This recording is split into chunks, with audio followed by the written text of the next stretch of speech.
وينزل الغيث ويعلم ما في الأرحام মহান রব এখানে ঘোষণা দিয়েছেন ওয়ায়ুনাজ্জিলুল গায়স, বৃষ্টি কোন সময় হবে এর নিশ্চিত সংবাদ একমাত্র কার কাছে? জবান খুলে বলেন কার কাছে? আরো জবান খুলে বলেন কার কাছে? বৃষ্টির নিশ্চিত জ্ঞান, একমাত্র সুনিশ্চিত জ্ঞান হলো আল্লাহর কাছে। বর্তমান আবহাওয়াবিদরা বলতে থাকে আগামী অমুক তারিখ থেকে দমকা ঝড় হওয়া সহ 5 দিন লাগাতার বৃষ্টি হবে, কিন্তু দেখা যায় যে এরপরে কিছুই হলো না। বর্তমানে এখন এমন অবস্থা হয়ে গেছে। প্রিয় উপস্থিতি, ছোট্ট একটা ঘটনা গল্প মনে পড়লো, আমি এটা বলে আলোচনা শেষের দিকে যাবো ইনশাআল্লাহ। একবার আপনার এক বাদশাহ শিকারে যাবে, মাছ ধরতে যাবে, নদীতে মাছ ধরতে যাবে, রওনা হচ্ছে। এখন এমন অবস্থা আবহাওয়াবিদের কাছে জিজ্ঞাসা করছে যে বৃষ্টি হবে নাকি? কয় না স্যার, বৃষ্টি হওয়ার কোনো লক্ষণ নাই, বৃষ্টি হবে না, আপনি নিশ্চিন্তায় যাইতে পারেন। এখন বাদশাহ ওই দিন রওনা হয়েছে, মাছ ধরতে যাবে। যাইতে যাইতে এক রাখালের সাথে দেখা, ছাগল চড়ায় রাখাল এর সাথে দেখা, জঙ্গলের নদীর সাইডে, জঙ্গলের ধারে। কই মহারাজ আপনি এখন কোথায় যান? বৃষ্টি হবে তো, তাড়াতাড়ি আপনি চলে যান, না হলে তো আপনি বৃষ্টিতে ভিজে যাবেন, মাছ ধরতে পারবেন না। কয় না, আমার আবহাওয়াবিদ বলেছেন যে আজকে বৃষ্টি হবে না, তুমি বলো বৃষ্টি হবে। কয় না, আমি বললাম বৃষ্টি হবে, আপনি দেখেন। আর দেখা যায় ঘটনা করে বৃষ্টি হয়ে গেছে। আর বৃষ্টি হয়েছে, বৃষ্টি হওয়ার পরে আপনার মহারাজ এবার ডাকছে আবহাওয়াবিদ, এই কিরে, এত টাকা বেতন দিয়ে মাসিক 80,000 বেতন নিয়ে তুমি এই আবহাওয়া গবেষণা করো, বৃষ্টি হবে না বললো, বৃষ্টি হলো কি করে? আর ওইদিকে একজন বললো বৃষ্টি হবে, বৃষ্টি তো হয়েই গেল। তাহলে তোমার আজকে চাকরি বরখাস্ত, ধরে নিয়ে আসতে রাখাল। কয় যে তুমি আজকে থেকে আবহাওয়াবিদ। রাখাল কয় না রে বাদশাহ নামদার, আমি আবহাওয়াবিদ হতে পারবো না, আমার দ্বারা সম্ভব না, আমি মুখ্য সূক্ষ্ম মানুষ, গ্রাম্য মানুষ, আমি কি আবহাওয়াবিদ হতে পারি? কয় তাহলে তুমি বৃষ্টি হবে এটা বুঝলা কিভাবে? বৃষ্টি হবে তুমি জানো কি করে? কয় বাদশাহ নামদার, এটা তো আমার কেরামতি না, আমার একটা ছাগল আছে, আমার একটা কি আছে? ছাগল আছে। বৃষ্টির আগে ওই ছাগলটা পেশাব করে, যেখানে পেশাব করে আমি বুঝি যে বৃষ্টি হবে। এখন আমার ওই ছাগল পেশাব করছে, আমি বুঝছি বৃষ্টি হবে, তাই আপনারা কইছি নিশ্চিত বৃষ্টি হয়েই গেছে। এখন আমার তো কেরামতি না, আমার ছাগলের কেরামতি। বাদশাহ কই যায় ছাগলের ধরে নিয়ে আন, ছাগলে ধরে আনছে, আইনে ওই দিন থেকে আবহাওয়াবিদের অফিসে ছাগলের বসত দিয়ে দিচ্ছে। কথা বুঝছেন? এরপরে লাগাতার অনেকেই আর কি মিল করছে, যার কারণে আমাদের দেশের ওই একই অবস্থা। ওইখান থেকে বড় বড় পজিশনে ছাগলকে বসানো হয়েছে, আর মানুষ আর খুঁজে পাওয়া যায় না। এক পর্যায়ে কথা একবার খারাপ বলে নাই, কিছু মানুষ তো সৎ আছে, কিছু মানুষ আবার আছে ছাগলের চেয়ে নিকৃষ্ট কথা বলে, ঠিক কিনা? আর আওয়াজ করে বলে ঠিক কিনা? জমিন রেজিস্টার করতে যাবেন, রেজিস্ট্রার অফিসে ঢুকবেন, উপর দিয়ে ঘুষ নেবে না, টেবিলের তল দিয়ে ঘুষ নেয়, কথা বলেন ঠিক কিনা? ওরা শিক্ষিত শয়তান, ওরা শিক্ষিত শয়তান, ঘুষের টাকায় ওদের ভুঁড়ি করে যে টনটন, ওরা শিক্ষিত শয়তান, ওরা শিক্ষিত শয়তান। এরা হলো মারাত্মক ভয়ানক।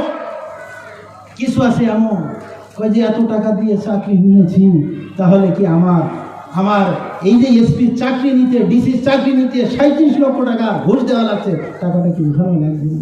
আরে ভাই, ঘুষ দিয়ে চাকরি নিতেছে, ঘুষের কারণে চাকরি হয়ে গেল, এরপরে ও তো বসেই ঘুষ খাবে, কি করবে? এই জন্য আপনাকে আমাকে হিসাব রাখতে হবে, এগুলো থেকে আমরা দূরে থাকবো, আমাদের সন্তানাদিদেরকেও দূরে থাকবো।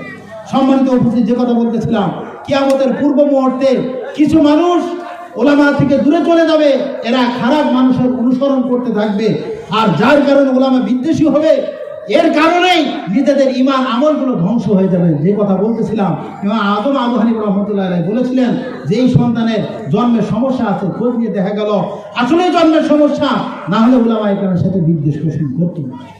প্রিয় উপস্থিতি, যে কথা বলতেছিলাম, পরের অংশে আলোচনা করলাম যে বৃষ্টির নিশ্চিত সংবাদ কোন সময় হবে একমাত্র আল্লাহ তাআলাই ভালো জানেন, আর কেউ জানেন না। বর্তমান আবহাওয়াবিদরা বললেও এতটুকু বলতে পারে যে দমকা ঝড় হওয়া বা বৃষ্টি বয়ে যাওয়া হওয়ার সম্ভাবনা রয়েছে, নিশ্চিত জ্ঞান আল্লাহ তাআলা কাউকে দেয় নাই। হ্যাঁ, কিছু নিদর্শন থেকে বলা যায়। সরাসরি আগামীকাল বৃষ্টি হবে, 2 দিন পরে বৃষ্টি হবে, এই অধিকার মহান রব কাউকে দেয় নাই। যদি এটা নিয়ে সমাজের ভিতরে গবেষণা করে তাহলে বরঞ্চ ওই ব্যক্তি মহান রবের উপরে কলম করে দিল, ওই ব্যক্তির কপালে বড় শনি চলে আসছে। এর থেকে আমাদের দূরে চলে আসতে হবে। প্রিয় উপস্থিতি, এরপরে মহান রব বিবরণ দিয়েছেন ওয়ায়ালামু মা ফিল আরহাম, মাতৃগর্ভে মায়ের জরায়ুতে কি রয়েছে একমাত্র কে জানে? জবান খুলে বলেন কে জানে? কে জানে? জবান খুলে বলেন কে জানে? আল্লাহ তাআলা যাকে খুশি মাতৃগর্ভ থেকে ছেলে সন্তান দুনিয়ার জমিনে দান করেন। আল্লাহ তাআলা যাকে ইচ্ছা কন্যা সন্তান দান করেন, আবার যাকে ইচ্ছা আল্লাহ তাআলা বন্ধা বানিয়ে দেন। আবার যাকে ইচ্ছা আল্লাহ তাআলা একবারে পুরুষও না মহিলাও না হিজড়া সন্তানও দান করেন। এই কাম হলো একমাত্র আল্লাহ তাআলার। জরায়ের ভিতরে কি আছে? একটা মেয়ের এখনো পর্যন্ত বিবাহ হয় না, বিবাহ হয়েছে ঠিক, গর্ভে এখনো পর্যন্ত বাচ্চা যায় নাই, তাহলে ওই মেয়ের জরায়ের ভিতরে সন্তান আছে কি নাই, ছেলে সন্তান আছে না মেয়ে সন্তান আছে, এই খবর কিন্তু পৃথিবীর জমিনের কেউ জানে না। যদি জানতো তাহলে মানুষেরা কি, যে অনেক মানুষ এমন তো আছে সন্তান হয় না, আছে না নাই? আপনাদের এলাকায় আছে না নাই? তাহলে তো ওই বেটিরা আর বিয়ে করতো না, করতো নাকি? ওই বেটিরা জানে শুনে তার বিয়ে করতো না। তোর বাচ্চা মানে নিয়ে কি করবো? কয়েছে আমার বংশটা একবারে এখানে বন্ধ হয়ে যাবে, সামনে আর চলবে না, বিয়ে করে কি হবে? বিবাহ আর করতো না। তো মহান রব এই কথা বলেছেন, মাতৃগর্ভে কি আছে এটা একমাত্র আল্লাহ তাআলাই জানে। মাতৃগর্ভে বাবার বীর্য চলে গিয়েছে, এখনো পর্যন্ত জান সঞ্চার করা হয় নাই, জান দেওয়া হয় নাই, তারপরেও ডাক্তারেরা চিকিৎসা পরীক্ষা নিরীক্ষা করে বলতে পারে না ছেলে হবে না মেয়ে হবে। তারপরে বললো, দেখার পরে অনেক সময় পরিবর্তন হয়ে যায়। প্রিয় উপস্থিতি, যে কথা বলতেছিলাম, মাতৃগর্ভে কি আছে, মায়ের পেটে কি আছে, একমাত্র নিশ্চিত জ্ঞান কার কাছে? আল্লাহর কাছে। জবান খুলে বলেন কার কাছে? মহান রবের উপরে বলতেছেন ওয়ামা তাদরি নাফসুম মাযা তাকসিবু গাদা। মানুষেরা এটাও জানে না আগামীকালকে কি খাবে, পরের অর্থে আগামী অর্থে সামনের অর্থে সে ব্যক্তি কি খাবে, কোন খাবার খাবে, কোন ধরনের খাবার, বাড়ির খাবার না হোটেলের খাবার, নাকি এমন হয়ে গেছে তার কপালে আর দুপুরে বা রাতের ভাত নাই, নাকি খাবারই নাই, এমন হয়ে গেছে। কেউ কি জানে? এটা জানে নাকি? সম্মানিত উপস্থিতি, এমন হয় মাত্র খাবার নিয়ে বসেছে, ফোন এসেছে, হে ভাই তুমি কোথায় আছো? ভাই বলে আমি তো মাত্র খাবার খেতে বসেছি। বলে রে ভাই খাবার এখন খেয়ে না, অতি দ্রুত চলে আসো জামালপুর হসপিটালে। আমি তো এখন হসপিটালের বেডে শুয়ে আছি, কাতরাইতেছি। ভাইয়ের গায়ে যদি সঠিক মানুষের রক্ত থেকে থাকে, ওই ভাই কখনো আর খাবার দাবার শেষ করবে না। ভাইয়ের খবর শুনেছে গুরুতর জান যায় অবস্থা, ওই ভাইয়ের আর কোথায় খাওয়া দাওয়া, ভাই সাথে সাথে খানা পিনা রেখে চলে যায়। এমন হলো 2 রক্ত চলে গেছে, আর কপালে ভাত নাই। এমন হয় না? হয় না? হয় না? হয় না? জবান খুলে বলেন। খাবার নিয়ে বসেছে, বাড়িতে খাওয়ার কথা ছিল, কিন্তু এমন হয়ে গেল যে বাড়ির খাবার আর কপালে নাই, চলে যেতে হয়েছে ওইখানে ঢাকা, চলে যেতে হয়েছে কথার কথা আমাদের টেকনাফ অথবা কক্সবাজার অথবা চট্টগ্রাম, ওখানে চলে যাওয়া লেগেছে। বাড়ির ভাত আর কপালে নাই। মানুষ কত সুন্দর করে নিজেরা খাবার রিজিকগুলো জুগিয়ে নিয়ে আসে। আল্লাহ তাআলা যে রিজিক দিয়েছেন এর থেকে ঘুরে তারা অনুগ্রহ করে, তারা আল্লাহ তাআলার অনুগ্রহে রিজিক অন্বেষণ করে নিয়ে আসে। এমন হয় যে সামনে নিয়ে বসেছে, খাবার ভক্ষণ করবে, কিন্তু এটা সম্ভব হয় না। এমনও দেখা যায় খাবার নিয়ে মাত্র মুখে দিবে, দুনিয়ার জমিনে থাকা তো দূরের কথা, সাথে সাথে দুনিয়ার জমিন থেকে চলে যাওয়া লাগে। আল্লাহ তাআলা পরে বিবরণ দিয়েছেন ওয়ামা তাদরি নাফসুন বিআইয়ি আরদিন তামুত। মহান রব এখানে বিবরণ দিয়েছেন ওয়ামা তাদরি নাফসুন, কোন মানুষ এটা জানে না তার কোন সময় মৃত্যু হবে, বিআইয়ি আরদিন তামুত, কোন সময় কখন কোথায় তার মৃত্যু হয়ে যাবে। মরণ এমন একটা নিশ্চিত সংবাদের নাম, প্রত্যেক মানুষকে, যাদেরকে জান দেওয়া হয়েছে, শুধু মানুষ নয়, জিন ইনসান সহ সমস্ত কীট পতঙ্গ জীব যারা রয়েছে, যাদেরকে জান দেওয়া হয়েছে, সকলকে দুনিয়ার জমিন থেকে চলে যেতে হবে। কিন্তু নিশ্চিত খবর, নিশ্চিত জ্ঞান একমাত্র কার কাছে? মহান রব্বুল আলামিন বিবরণ দিয়েছেন, নিশ্চিত জ্ঞান হলো একমাত্র আল্লাহ তাআলার কাছে, অন্য কারোর কাছে নিশ্চিত জ্ঞান নয়।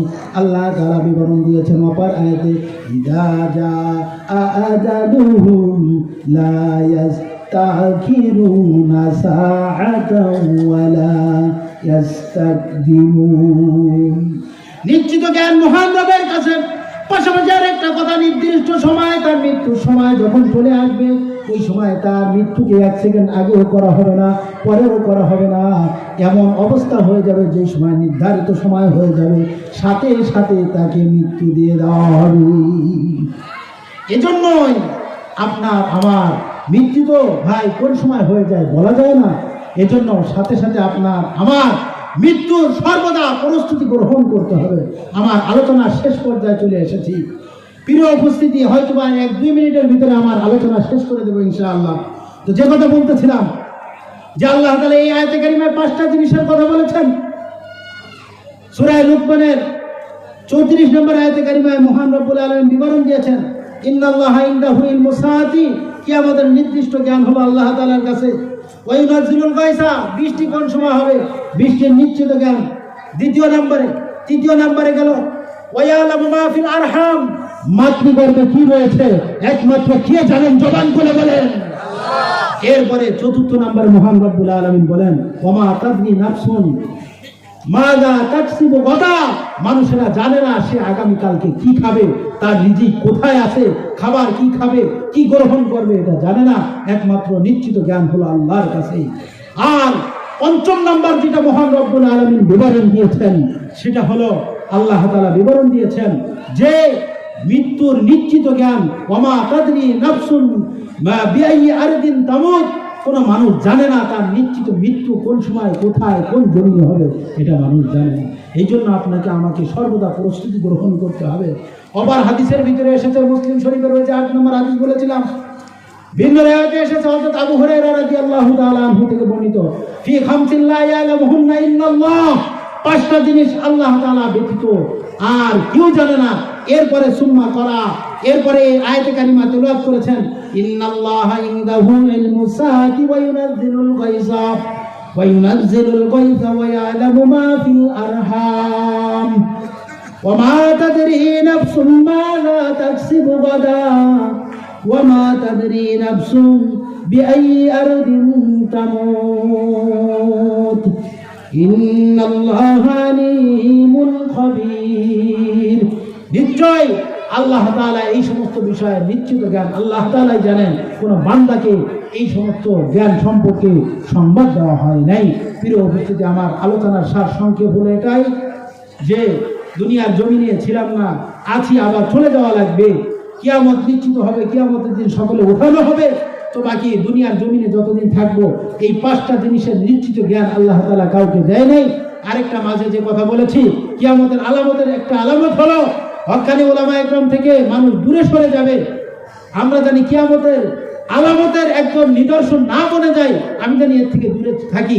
এজন্য আমাকে হেফাজত করতে হবে, আমি জানি এর থেকে দূরে সরে আসি।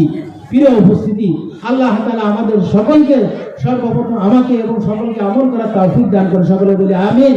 পরিশেষে কথা হলো এতটুকুই যে মৃত্যু সামানা সর্বদা প্রস্তুতি রাখতে হবে। এমন জানি না হয় মরার পরে যারা গোসল করে ওদের উপরে চাপ না দেয়, এই মৃত্যু ব্যক্তি নখ কাটে দাও, মোষ কাটে দাও, তারপরে আরো যা কাটা লাগে কাটে দাও। আরে না ভাই, মরার পরে এগুলো সম্পূর্ণ কাটা নিষেধ, এটা করা যাবে না। যা করার দরকার মরার আগে, মরার পরে না। এই জন্য তো প্রতি সপ্তাহে মুসলমান মুমিন ব্যক্তি এটা অবাঞ্ছিত কাজ যেগুলো আছে নিজের বডির ভিতরে, এগুলো সাফ করবে। দাড়ি কাটবে না, দাড়ি রেখে দিবে, মোষ ছোট করবে, নখ কাটবে, এরপরে গুপ্ত অঙ্গ ভূগোল আছে নাভির নিচে পশম, এগুলো পরিষ্কার করবে। না হলে 15 দিন, না হলে আপনার 3 সপ্তাহ, 1 মাস গেল, যদি 40-এর উপরে না যায় সে সময় গুনাহগার হবে। এই জন্য যাই হোক, এই বিষয়গুলো থেকে আমাদেরকে আমাদের সকলকে স্মরণ রাখতে হবে এই বিষয়গুলো। আরেকটা কথা হলো, সম্মানিত উপস্থিতি, আল্লাহ তাআলা যতদিন হায়াতে রাখে সর্বদা চেষ্টা করব দৈনিক 5 ওয়াক্ত নামাজ আদায় করার জন্য। আল্লাহ তাআলা আমাদের সকলকে তৌফিক দান করে, সকলে বলি আমিন। আমি সকলকে দৃষ্টি আকর্ষণ করে বলছি, যারা রাস্তাঘাটে বাহিরে ঘোরাফেরা করছি, অতি দ্রুত মাহফিল প্যান্ডেলে চলে আসি। এখনই আমাদের নুরানি ছাত্রদের মাধ্যমে